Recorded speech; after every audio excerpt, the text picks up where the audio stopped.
Telecom Nagar ఏరియాలో మే మంత్లో rail world India private limited అని చెప్పేసి ఒక ప్రైవేట్ కంపెనీ స్టార్ట్ అయింది.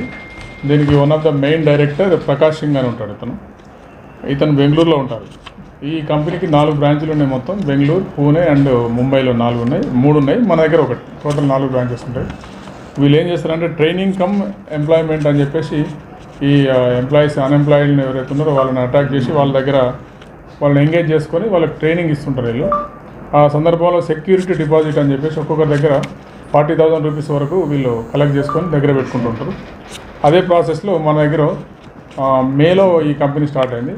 అప్పటి నుండి ఎంగేజ్ చేసుకోవడం స్టార్ట్ చేశారు. టోటల్గా ఒక 49 మెంబర్స్ని మన దగ్గర ఎంగేజ్ చేసుకొని వాళ్ళ దగ్గర ఒక 18 lakhs వరకు కలెక్ట్ చేశారు. కలెక్ట్ చేసి ఒక గత 4-5 days నుండి ఈ ఆఫీస్ తీయడం మానేశారు. వీళ్ళు ఎవరైతే ఈ ఎంప్లాయీస్కు ట్రైనింగ్ కోసం వెళ్ళిన పిల్లలకు ఎంక్వైరీ చేసుకుంటే వీళ్ళకి మిగతా 3 బ్రాంచ్లు కూడా క్లోజ్ చేశారు. అక్కడ కన్సర్న్డ్ స్టేట్లో కూడా కేసులు అయిందని చెప్పి వీళ్ళకి తెలిసి